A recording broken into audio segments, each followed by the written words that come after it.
মজাদার স্বাদের আমার পছন্দের চিংড়ি মাছ ভুনা। হ্যালো, আসসালামু আলাইকুম সবাইকে। কেমন আছেন আপনারা সবাই? আজকে আপনাদেরকে নিয়ে আসলাম আমার পছন্দের একটা রেসিপি উপহার দেওয়ার জন্য। আজকে আমি এখানে চিংড়ি মাছের ভুনা করছিলাম। এই একটা তরকারি হলে আর কিন্তু কোনো কিছুই লাগে না, এতই পছন্দ আমার চিংড়ি মাছ।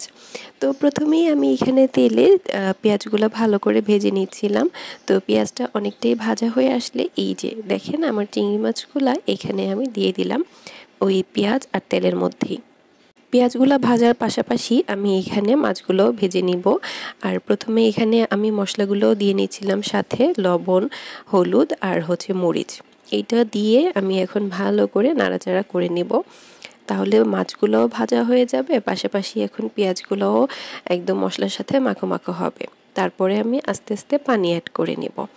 তো আগে চিংড়ি মাছগুলো ভালো করে ভেজে নিই। চিংড়ি মাছ কিন্তু বেশিক্ষণ ভাজলে বেশি শক্ত হয়ে যায়, তাই আমি পরিমাণ মতো যতটুকু ভাজলে এটার কালারটা হালকা চেঞ্জ হয়ে বাদামি হয়ে আসে, তখন কিন্তু দেখতে খুব ভালো লাগে। তো আমি সেইটার জন্যই আস্তে আস্তে এভাবে উল্টে পাল্টে দিচ্ছিলাম। আর এই পর্যায়ে কিন্তু আমি টমেটো দিয়ে দিয়েছি। যে কোনো তরকারি বা ভুনাতে কিন্তু টমেটোটা অনেক ভালো লাগে, বিশেষ করে যে কোনো মাছ ভুনাতে কিন্তু টমেটো আর ধনেপাতা হলে টেস্টটাই অনেক ভালো হয়ে যায়।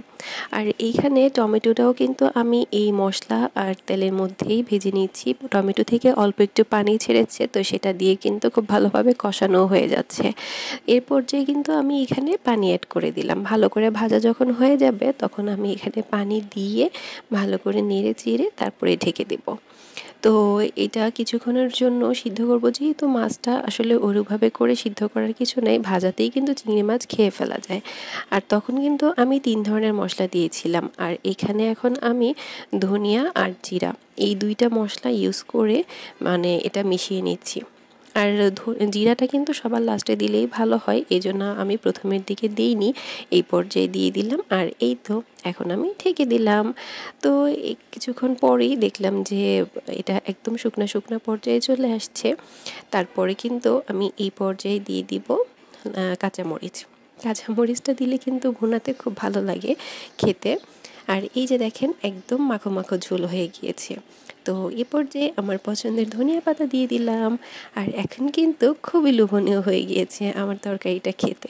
এই যে আমি একটু নাড়াচাড়া দিয়ে আপনাদেরকে দেখিয়ে দিই আমি কী টাইপের গ্রেভি একটা ভুনা করেছি এখানে। আমার কাছে এই ধরনের গ্রেভি ভুনাটাই খুব ভালো লাগে। আর এটাই হচ্ছে একদম ফাইনাল লুক।